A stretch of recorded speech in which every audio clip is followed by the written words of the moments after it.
ዛሬ እንግዲህ የፕሮፌሰር አስራት ወልደየስ የታላቁ ንስርን 26ኛ ዓመት የሙት ዓመት በዓል እያከበርን ነው። በስቶክሆልም ስዊድን ከተማ ሻርሆልመን እንገኛለን። ፕሮፌሰር አስራት ወልደየስ ታላቁ የአማራ ንስር እንግዲህ አማራ በአማራነቱ የታወጀበትን ጥፋት በንስር አይናቸው ተመልክተው ማደራጀት ጀምረው ህልማቸውን ያው የአማራ ጠላቶች ባጭር ለማስቀረት ሞክረው ነበረ። ነገር ግን እውነት አሸናፊ ናት፣ ቃልም ታላቅ ነውና ያ ቃል ያ ህልም ያ ራዕይ ስጋ ለብሶ ዛሬ እንግዲህ በአማራ ምድር እየተመለከትነው ነው። ዛሬ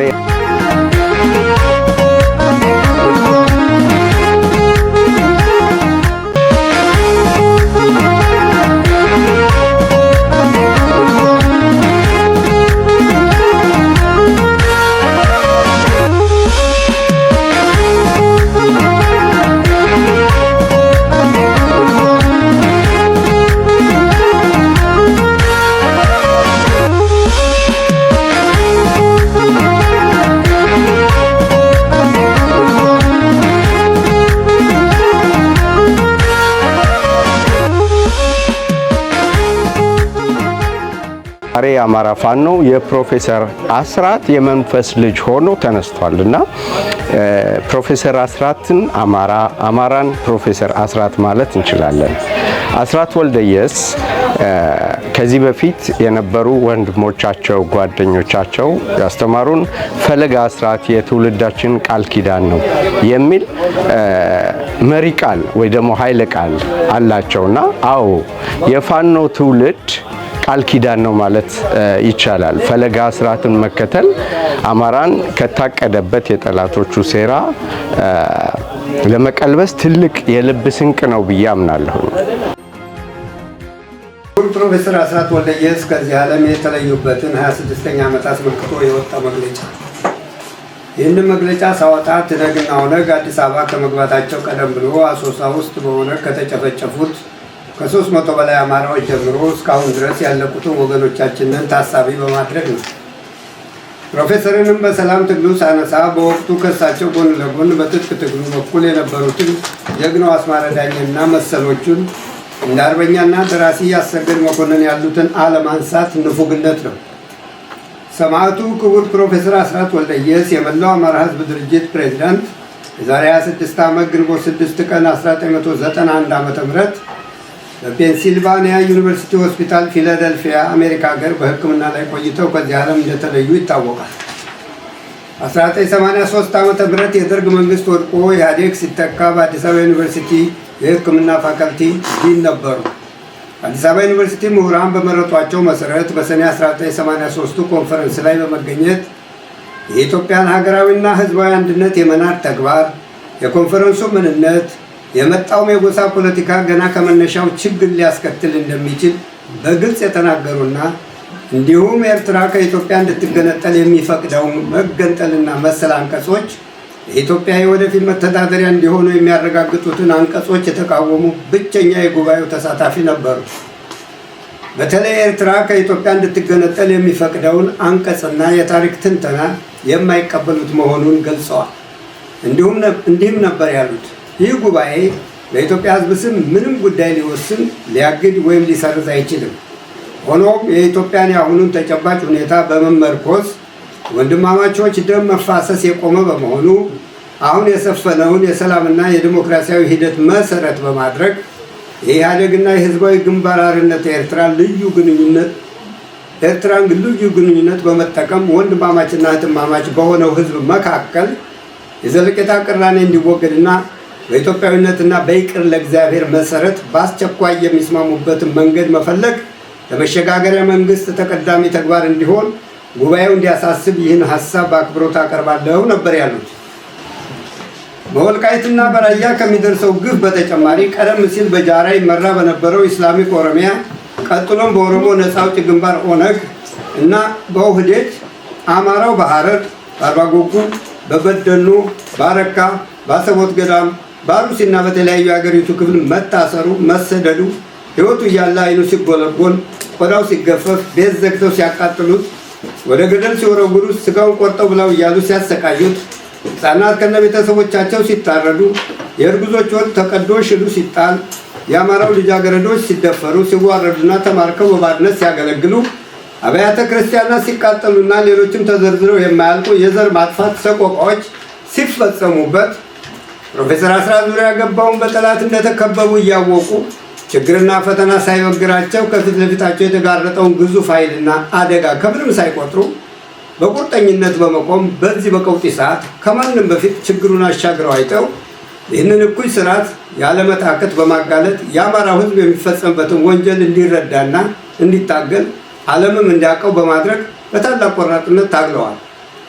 መኢአድና ፕሮፌሰር አስራት ታሪካዊ አንድነታችን ይከበር፣ አማራውን አትግደሉት፣ አትረዱት፣ አታንገላቱት፣ ሰብአዊ መብቱን አትንፈጉት በማለት ተከራከሩ። ለመንግስት አካላት፣ ለተባበሩት መንግስታት ድርጅት፣ ለአፍሪካ አንድነት ድርጅት፣ ለዓለም ሰላም ወዳድና ሰብአዊ መብቶች ተከራካሪ ድርጅቶች ሁሉ አቤት አሉ። ዴሞክራሲያዊ ነኝ ባዩን ወያኔን እርቃኑን አስቀሩት። ፕሮፌሰርም በአንድ ወቅት እንዳሉት በአራት እግሩ በመሄድ ላይ የነበረው አማራ አንገቱን ቀና አድርጎ በሁለት እግሩ መሄድ ጀመረ። ይህም የመጀመሪያው የፕሮፌሰር አስራት ቆራጥ አመራር የህይወት ፍሬ ውጤት ነበር።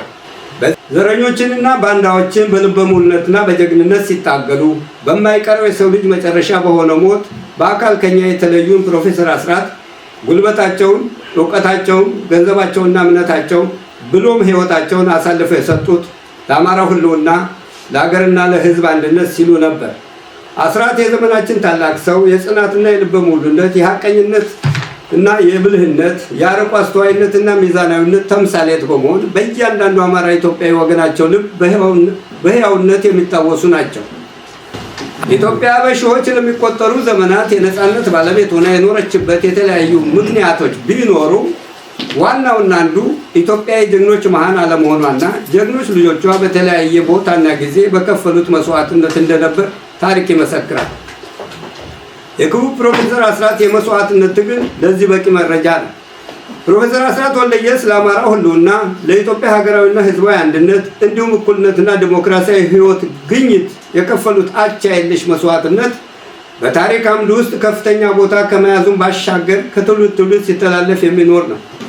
እዚህ ላይ ዛሬ ፋኖዎቻችን ሊጥሉት የሚታገሉትን አጥፊያችን የሆነውን ስርዓት ፕሮፌሰር ቀድሞ ነገር የሚገባቸው ስለነበሩ ገና ከመነሻው ጀምሮ ታግለውታል። ዛሬ ሁላችንም ምኞትና የምንጠብቀው ፋኖዎቻችን በአንድ ቆመው ወደ ድል እንዲገሰግሱ ነው። እኛ በውጭ የምንገኘው ወገኖች በእውነት ይህ እንዲሳካ ከሆነ የምንፈልገው የመፍትሄው አካል እንጂ አደናቃፊ እንዳንሆን የቤት ስራዎቻችን ምንና ምን ናቸው የሚሉትን መጠቆም መረጡ። አንደኛ፣ ህዝቡ ውስጥ ሆኖ ህይወቱን ያስያዘው ፋኖ የትግሉ ብቸኛ ወሳኝ እንደሆነ አምኖ መቀበል። ሁለተኛ፣ ውጭ ሀገር የምንገኘው አማራዎች የፋኖ ደጋፊዎች እንጂ ወሳኝ አለመሆናችንን አምነን መቀበል። ተግባሮቻችን ከገንዘብና ከሎቢ ባሻገር በፋኖዎቹ የምንታዘዛቸው ሌሎች ጉዳዮች ሲኖሩ መተባበር ነው።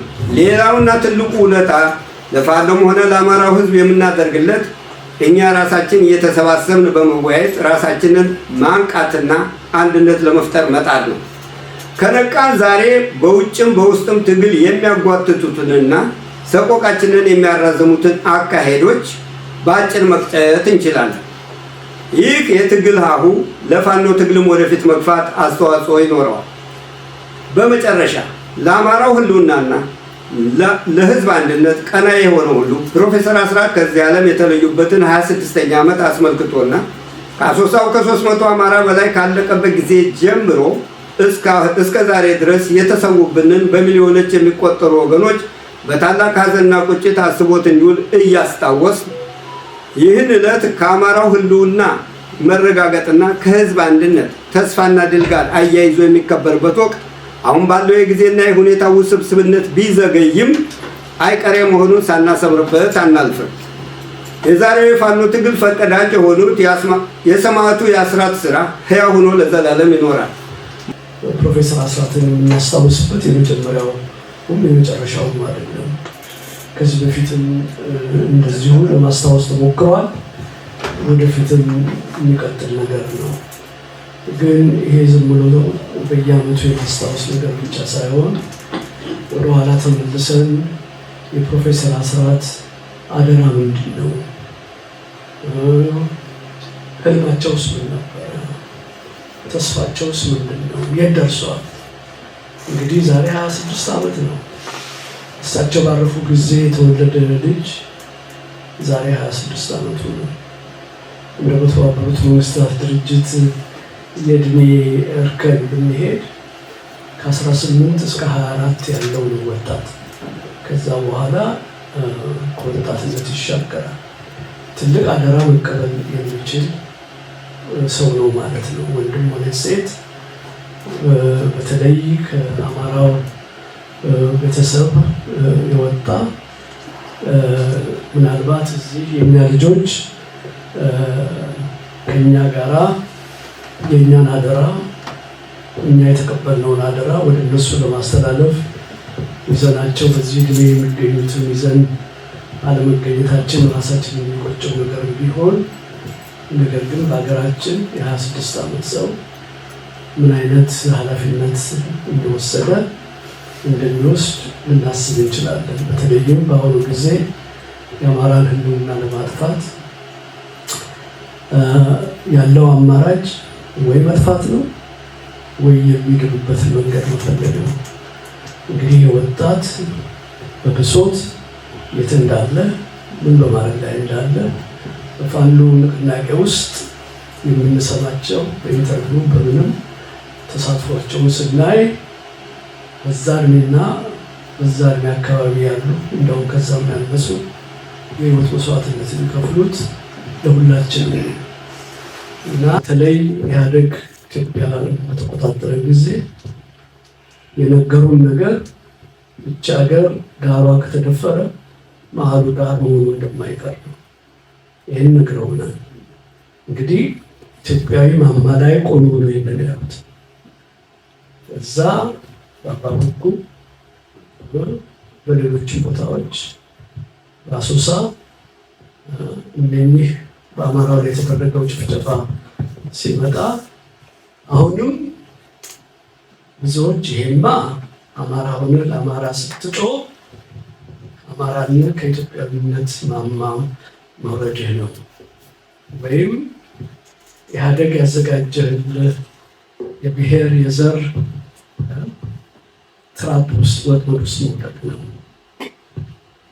ያለ ያሰማ በዛው በድሮ ቅኝት የአማራው ህይወት ከእንግዲህ በዚህ በብሔር ድርጅት በዲሞክራሲ ወዘተ የሚባለው ነገር ከእንግዲህ የጨዋታው ህግ መለወጡ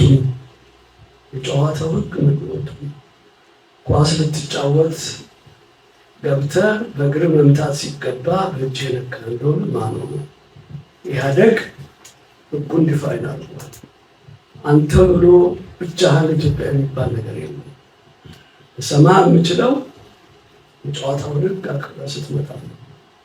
በዛ መልክ የአማራን ጥያቄ እንደ አማራ ይዞ መምጣት ከኢትዮጵያዊነት ማማ መውረድ እንዳልሆነ፣ ምክንያቱም እኛ አማሮች ለሌላው ብሔረሰብ ለሌላው መብት በጮህን ጊዜ እንደ ኢትዮጵያዊ ለራሳችን ስንጮህ ግን እንደ አማራ የምንከሰስበት ምክንያት ሊኖር አይገባውም ነበር።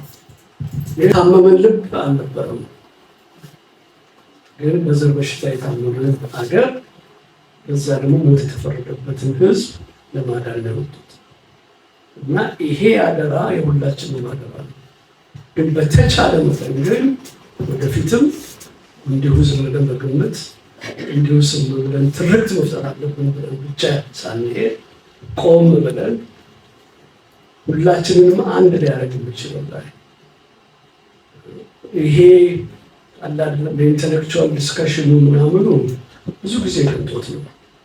በተለይ በአማራው ህልውና ትግል ዛሬ ከሚከፈለው መስዋዕትነት አንጻር ስናይ ይሄ እና ተማሪዎቻችን ዩኒቨርሲቲ ውስጥ እንዲያደርጋችሁ በዚህ ተከራክሮ ወዘተ የምንለው ያንንም እየለጠጥን ከመስመር ሊያወጣን የሚችል አንድነታችንን ሊያፋልስ የሚችል ትኩረታችን ዋናው ፒክቸር ላይ መሆን ሲገባው እዚህም በዛም ተቋጥጥ እንደሆነ እንደኛ አደራ በላዎች ነው የምንሆነው።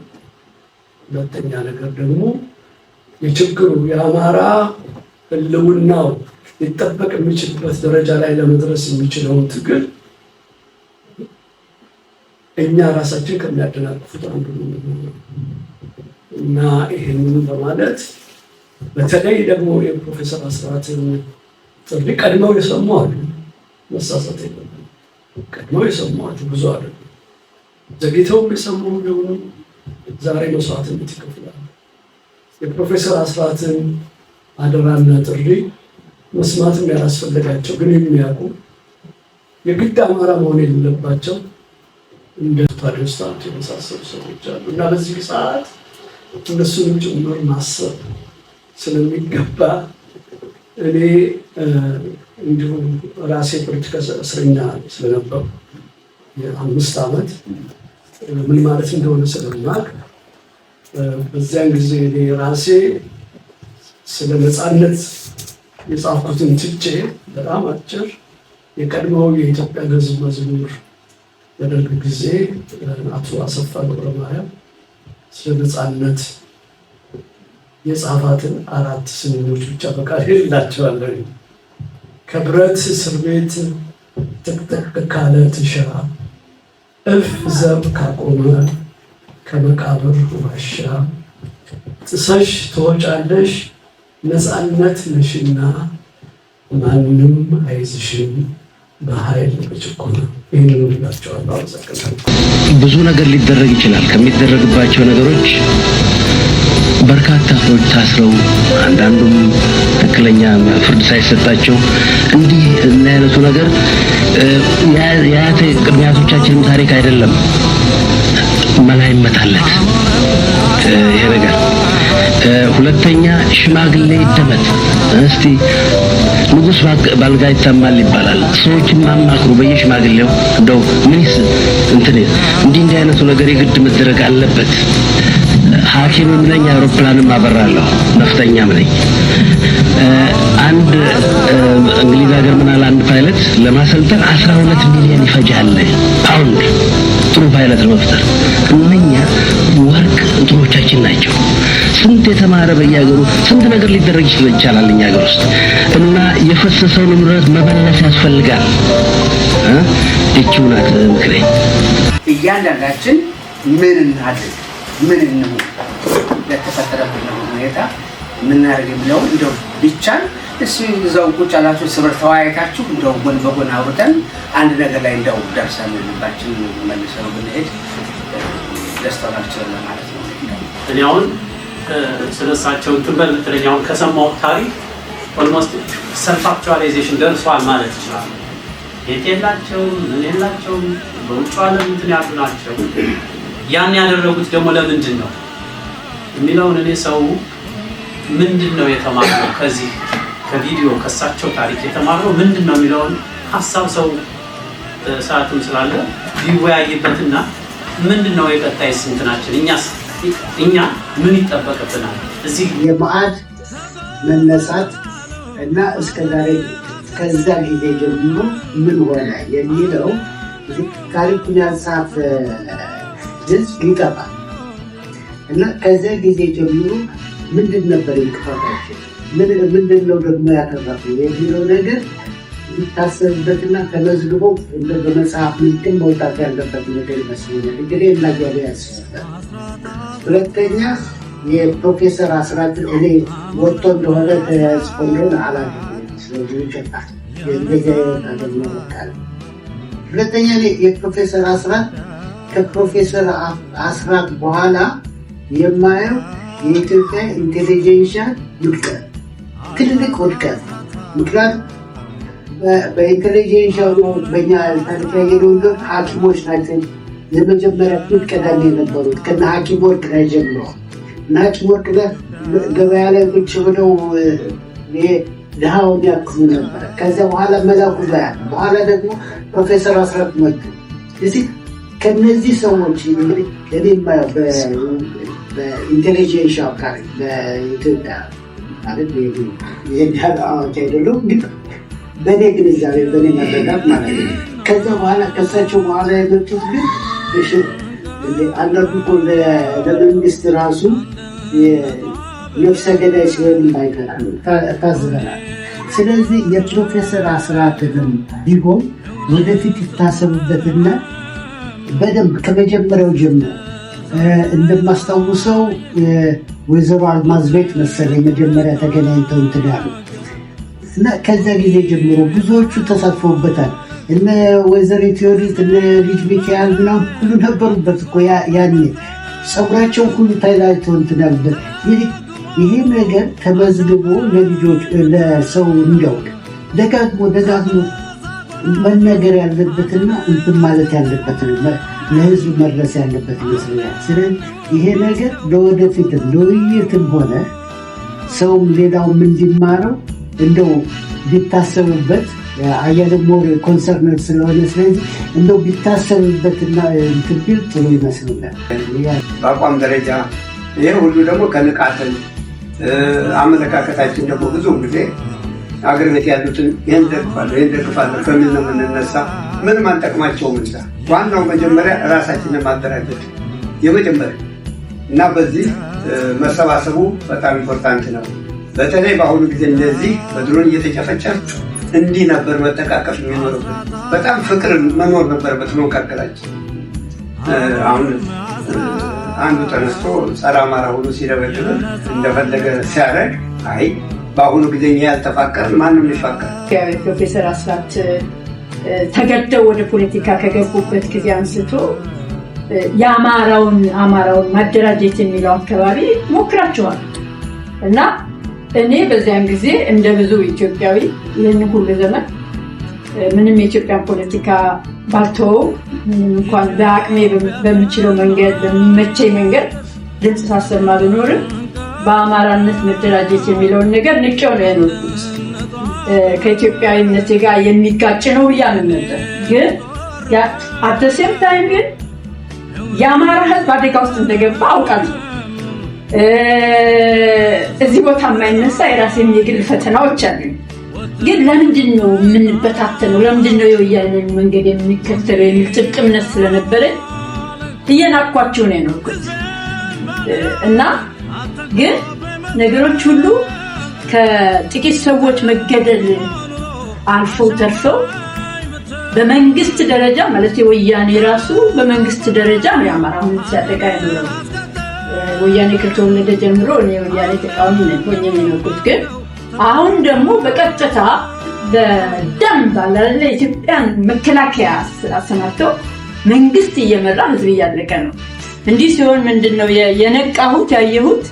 እንዴ እኔ ለሌላው ለኢራቅ ህዝብ ኢራቅን ቡሽ በውሸት እንትን አታክ ሲያደርግ ሰላማዊ ሰልፍ አድርጌያለሁ። ኢራቃዊት አይደለም። በሶሪያ አዝኛለሁ። እኔ ገና ትውልዴ ከአማራ ነው በሚል ለምንድን ነው ዝም የምለው? እና ምንም ደግሞ በኢትዮጵያዊነት አልጠራጠርም። ግን እንደዚህ አይነት በደል አይተን አናውቅም የትም ቦታ መስለን ነገር እና እኔ አማራ ትውልድ ስላለኝ ብቻ ሳይሆን እንደ ሰው ማድረግ ያለብኝ ነገር ነው እና በቴክኖሎጂ በዚህ ዘመን አሰቃቂ የሆነ ይሄ እየደረሰ ባለበት ሰዓት ይሄ ብቻ ህዝብ አይደለም መገኘት ያለ። ስለዚህ ይህንን ነገር ደግሞ አሁን የቋራ ምንድነው ብለው ቃል ኪዳን ተብሎ በጦርነት ተከፋፍለው የነበሩት አንድ የመጡበት ሰዓት ታሪካዊ ቀን ነው። የምራሱ አጋጣሚ የተሰበሰቡ።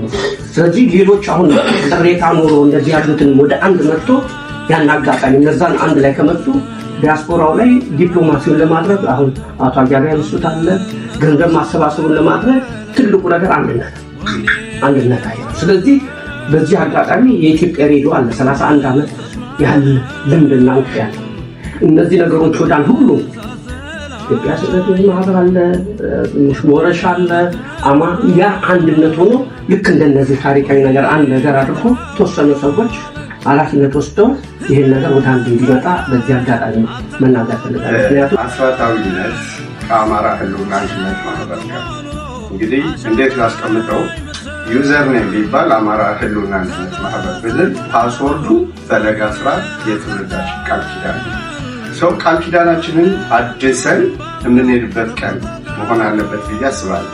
አስራትነትን የልብ ትጥቅ ታጥቀን ማለት ነውና ባጭሩ እንደዚህ የኔም ሐሳቤ ወደ አንድ መምጣት አለበት፣ መነጋገር አለበት። የጋራ ስብሰባ አንደኛው ብቻ ሳይሆን በጋራ ያሉት ድርጅቶች በጋራ ጠርተው የጋራ ስብሰባ መደረግ አለበት። የጋራ አመራር መኖር አለበት። አንድ ሆኖ ከተባለ ንቅል ብሎ ነው ህብረተሰቡ ነው። አሁን መከፋፈሉ ነው ያስታል። የኔ መከፋፈልን አልደግፍም፣ አንድ መሆንን ነው የምደግፍ። ይሄን ደግሞ በተደጋጋሚ ተናግሬያለሁ። ስለዚህ ከመደጋገፍ መውጣት አለብን። አሁን የራሳችንን ይጎ ከምናስቀድም የህዝባችንን ችግር እናስቀድም። ለህዝባችን ብነስለት ብንነጋገር መልካም ነው ብዬ ነው የማስበው። በ26 ዓመት ውስጥ ትግሉ ከተጀመረ ምን ለውጥ መጥቷል? አሁን የት ጋር እንገኛለን የሚሉት ነገሮች የግድ መታየት ያለባቸው ነገሮች ይመስሉኛል። ካለዛ 27ኛም 28ኛም እያከበርን ብቻ ነው የምንሄደው እንጂ እሳቸው የተናገሩ የእሳቸው ኮንሰርን የነበረው ነገር ምን ያህል ውስጣችን ገብቶ ተግብረ ነው። ምክንያቱም እኔ እስካሁን ድረስ ያ ችግር ይታየኛል አለ። አሁን ያ ችግር አለ። መግባባት የሚባለው ነገር ህልውና የሚለው ቃል እኔ ራሱ በትክክል የተረዳን አይመስለኝም። ምክንያቱም የተረዳን ሊመስለን ይችላል፣ ግን የሚገልጸው አክሽን እስከሌለ ድረስ መረዳታችንን ማረጋገጥ የምንችልበት ምንም መንገድ የለም። እስካሁን ድረስ የምናደርጋቸው ነገሮች እንደው ከዚህ ቅኝት ውስጥ ናቸው የሚለውን ነገር ካልገመገም ነው እንዲሁ እየተሰበሰብን እየበላን የምንሄድማ ከሆነ ህልውና የሚለው ቃል ራሱ አልገባንም ማለት ነው። በዚህ ስኬል ሰው እየተገደለ ባለበት ጊዜ እኛ ተሰብስበን በልተንና ጠጥተን መሄድ ይሄ በጣም በጣም ትልቅ ድክመት ነው የሚመስለው። አትሊስት መነጋገር መቻል አለብን። ምን እናድርግ? በሚቀጥለው ዓመት እንዲሁ ነው ዝም ብለን አክሎን የምንሄደው ወይንስ የተጨበጠ ነገር ይዘን መምጣት አለብን? ይሄንን አሁን ካልተነጋገር ነው መቼም ስራ መስራት አንችልም። ስራ እኮ ከመሰራቱ በፊት መጀመሪያ ጭንቅላት ውስጥ ማለቅ አለበት አይደል እንዴ? ያንን ለማድረግ ደግሞ ተነጋግረን በእንደዚህ አይነት አጋጣሚዎች በሚገኙት አጋጣሚዎች ሁሉ ይሄ እንደውም የተመቻቸ አጋጣሚ ነው። በእንደዚህ አይነት አጋጣሚዎች መነጋገር ካልቻልን የህልውና የሚለው ነገር አልገባንም ማለት ነው። እኔ እንደውም እስካሁን ድረስ ባሉት ዝግጅቶች ሁሉ መደረግ የሚገባው ነው ያላልሰራም ስል እኛና እነሱ የሚባል ነገር አለው። እኔ ህልውና እስከሆነ ድረስ እኛና እነሱ የሚባል ነገር መኖር የለበትም። እዚህ አሁን የስቶኮልም ብቻ ያለው በስዊድን እንደ ከየከተሞቹ ኢትዮጵያን ኮሚኒቲ ያለበት አሁን አማሮች ያሉበት ተብሎ ይህንን በዚሁ ቀን የሚያስቡበት እና ኮሚኒኬሽን ፈጥሮ ከዛም ውጭ በስካንዲኔቪያ ከዛም በኖርዝ አሜሪካም በኤሮፓም ያሉትን እውቀት የምናገኝበት አሁን ይህንን ያሳያችሁ ፊልም እንትን አድርጎ በደንብ አዘጋጅቶ የሌላ ጊዜ በሲዲም ቢሆን ወይንም በሆነ መንገድ እንትን ለሌሎች ኢትዮጵያ ለልጆቻችን የምናሳይበት ምናምን መንገድ እንዲኖር ይህንን አስባችሁበታል ለማለት ነው። እንደ ሌሎቹ አገር ማህበራት ማለት እንደ ሲሪያው እንደሌላው ጠንካሮች ናቸው። ትልቅ ለውጥ ሊያመጡ ይችላሉ። ስለዚህ እኛ ይህን የመሰለ ግብ እየተፈጸመብን ለሚዲያውም ሆነ ለዓለም ሚዲያም ሆነ ለህዝቡም ሆነ ተጽዕኖ ለመፍጠር ጠንካራ ሆነን የምንጠራ መሆን አለበት። በሌላው አውሮፓ ሀገር እየተደራጁ ነው። በአውሮፓ ደረጃ የአማራውን ሁኔታ ለማደራጀት ለመነቃት እንደተነሳሱ ልነግራችሁ ፈልጋለሁ። በአውሮፓ ብቻ ሳይሆን በዓለምም በጣም እየሄዱ ናቸው።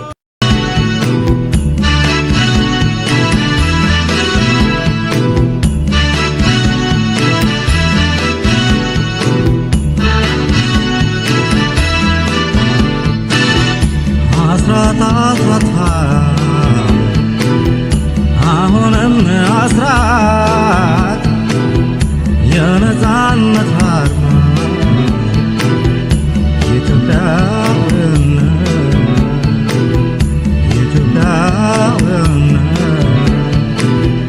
አስራት አሁንም አስራት የነፃነት አርማ ኢትዮጵያዊነት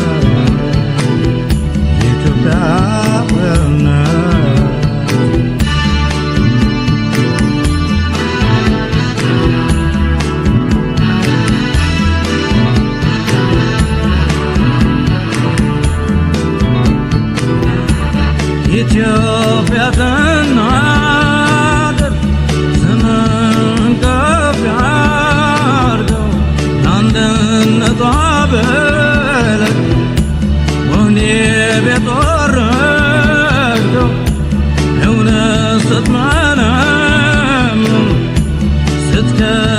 ስትከሳሰላይ ወጥተህ ብትናገር ወኔ ቤት አዋለች ሕዝቤን ባንዲራዬን አትንኮብኝ መሰል ተለግሞ ኑሮ አሻፈረኝ ብትል ተጎሳቆላለሁ ሐዘንን አስከትል አንድ እንሁን ባልከው ተቆጥተህ ፕሮፌሰር አስራት ለኔ ብቻ ሳይሆን ለኢትዮጵያ አላል ለኢትዮጵያ ለአንድ ኢትዮጵያ ሲታገሉ እስከ መጨረሻ ህይወታቸው ምናምን ነገር ድረስ መስዋዕትነት የከፈሉ ትልቅ የሕክምና ባለሙያ ናቸው። በዛ አላለ ደረጃ ለሁሉም ምሳሌ የሚሆኑ ቀሪውን አላለ ጄኔሬሽን የሚመጣውን እንኳን አዲሱን ጄኔሬሽን ለተነሱለት ዓላማ እስከ መጨረሻ ህይወታቸውን የከፈሉ ሰው ናቸው እና ሌላው አሁን ያለው ጄኔሬሽን የእሳቸውን ፈለግ ተከትሎ ለአንድ ኢትዮጵያ አንድ ህዝብ በሚል መርህ ስር ያው ተሰባስበው ለሚቀጥለው ሰላም የሰፈነባትን ኢትዮጵያ ከዘረኝነት የጸዳች ኢትዮጵያ እንድንመሰርት ሁላችንንም ያው ፈጣሪ ይርዳን እላለሁ።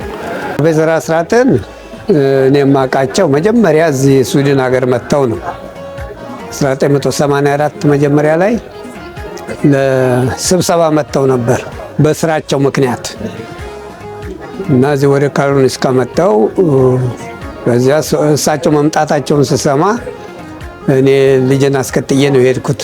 እዚህ ኦዴን ሆቴል የሚባል ነበር እዚህ አሁን ኦዴን ፕላን አካባቢ እና እዛ አገኘኋቸው። በደንብ ነው ተነስተው ከመቀመጫቸው የተቀበሉኝ። በነገራችን ላይ በዛን ወቅት በሚገርም መንገድ ለዘመዶች ልካለሁ እያልኩ የዛን ጊዜ ዶላር ርካሽ ነው። 5 ክሮነር ነበር $1 እና እሱን እንትን ብዬ አስቀምጬ ትንሽ በየወሩ ልካለሁ ለዘመዶቼ እና ከዛ የተረፈች $2000 ነበረች ቤቴ። በኋላ አይ ይሄንማ ለእሳቸው ሰጥቼ ለድርጅቱ እንዲሰጡልኝ ያደርጋለሁ ብዬ ሄድኩና እሳቸውን አግኝቼ አናግሬ ያችን $2000 ይችን ያድርሱልኝ ብዬ ሰጠኋቸው እና ያችን እንዳደረሱ በሴንትራል ኮሚቴው በምን ደብዳቤ ጻፉልኝ። ከዚያም በኋላ የስልክ ግንኙነታችን በጣም የጠነከረ ነበር። በነገራችን ላይ ይችን 2000 ከሰጠው በኋላ ያችን የቸርካትን ይኸው አድርሼ መልሱ ይሄ ነው ብለው በሴንትራል ኮሚቴው ያንሳገኝ ደስ አለኝ። ከዛም በኋላ ግንኙነቱ ጠንክሮ ወደፊት እንግዲህ ምን ማድረግ አለብኝ ብዬ ሳስብ አይ ድርጅት ማቋቋም አለብን ብለን አሰብን እዚህ ስዊድን ውስጥ እና የዛን ጊዜ የአማራ መረዳጃ ማህበር የሚል አቋቋም እና ያን አቋቁመን በጣም በሚደንቅ መንገድ አንድ 8 ወር 7 ወር ባልሆነ ጊዜ ውስጥ 400 ሰው በየገጠሩ የሚኖር ፈቃድ ያገኘውንም ያላገኘነውንም ሰብስበን 400 ደረስን አማራው ብቻ እና ከዛ በኋላ አንዲት ቤት ከፍተን በዛም ሰው አስቀምጠን ያ ሰው የሚሰራበት በየወሩ እየሰራ ኪራዩን እንዲከፍል በተረፈ ግን መሰብሰቢያ እንዲሆነን አንድነት ጋዜጣ የሚባል ነበር ደግሞ የሚታተም በማዕድ ያን አንድነት ጋዜጣ የሸጥን ምን እያልን ገንዘቡን እንልክ ነበር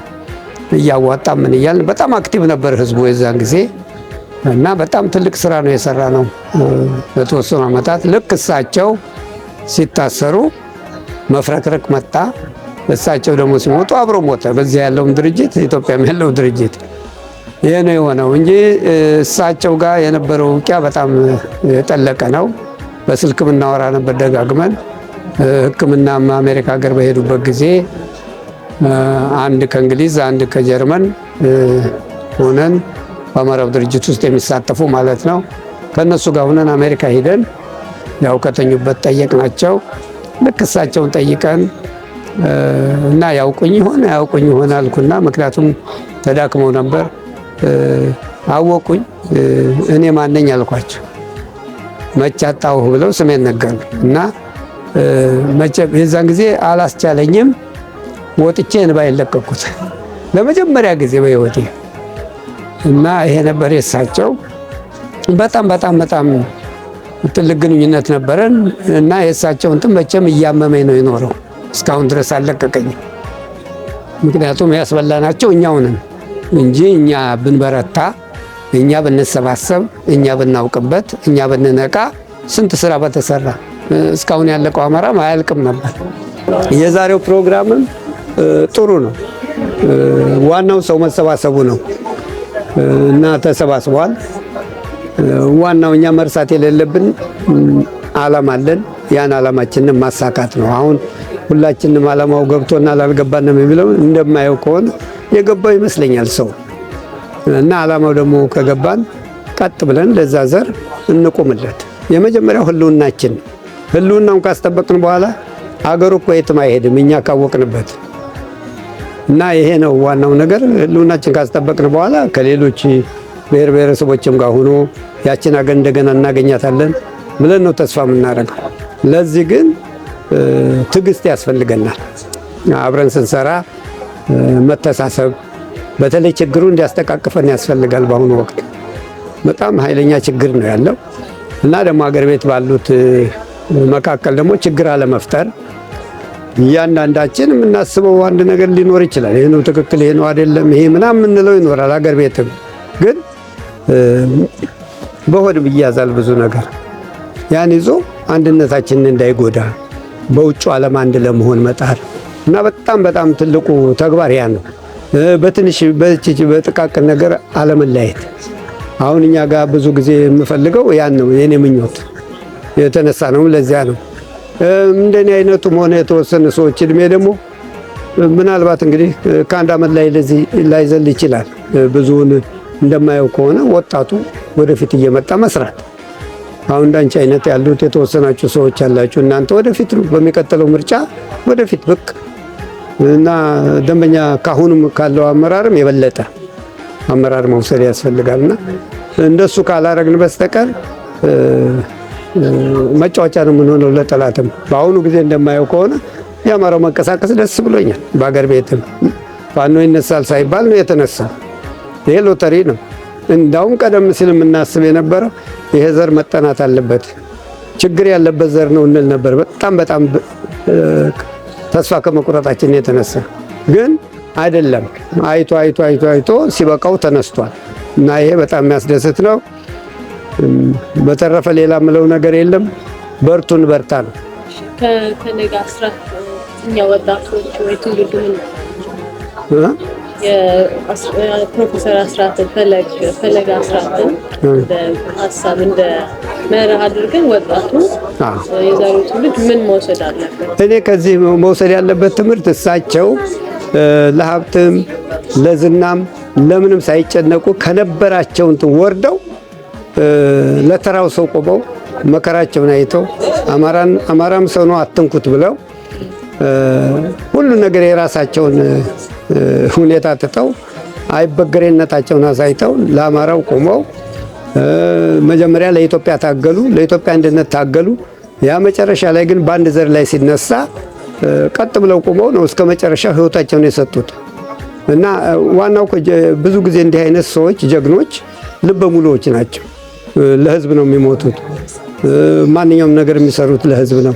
እኛም ያን መማር አለብን ነው እና ያን የምንችለውን ያህል ሞክር እንችላለን። ደግሞ በተለይ እዚህ የሌለው ሀገር ነው የምንኖረው። እኛ ብዙ መስራት የምንችል ሰዎች ነን እና ከሳቸው የምንማረው ትልቁ ነገር ዲቮሽን ነው። ይሄ ያለ አይደል ራሳችንን መስጠት ለምንም ነገር ራሳችንን ጠብቀን ግን ደግሞ ማንኛውንም ነገር ሌላው ሰው እንዲነቃ እንዲተባበር ለማድረግ መሞከር ነው። እሱ ነው ጥረታችን። አሁን እዚህም ቢሆን እኛ ማድረግ ያለብን ተሳስበን በአንድ ላይ መቆም፣ የራስን ኢንተረስት ብዙውን ጊዜ አለማስቀደም። እርግጥ ራስን ጥሎ አይደለም ትግል፣ ራስን ጠብቆ ነው ትግል። አንቺ ራስሽ ቆመሽ ካልሄድሽ ራስሽን ካልጠበቅሽ ትግሉን ልትታገይ አትችይም እና ይሄ ነው ዋናው ነገር። እኔ የማየው አሁን እንግዲህ በእኛም ውስጥ አሁን ጠንክረን ወደፊት ንቃት እንዲኖረን መወያየት አለብን፣ መተሳሰብ አለብን። በዚህ አካባቢ አሁን ይሄ መለያየት ምናምን የሚባለው እንትን ለእኔ በቀላሉ ሊፈታ የሚችል እንደኔ ቢሆን፣ ምክንያቱም ተሰብስበን ምን ብለን ተነጋገርን፣ አንተም ህልውናን ይዘህ አንተም ህልውናን ይዘህ አንድ ላይ እንስራ ነው የተባለው። ምንም አሻሚ ቃል የለውም። በዚህ ጊዜ ሁሉም አንድ ሆኖ መስራት ይችላል። አይ አልገባኝም እስከሚገባኝ የሚል ውይይትም ካለ ወደፊት መወያየት እና አንድ ለመሆን መጣር፣ ሌላ እኮ አማራጭ የለን። በአሁኑ ጊዜ ካልተቃቀፈ ሰው መቼ ነው የሚተቃቀፈው? እኔ ይሄን ነው የማየው።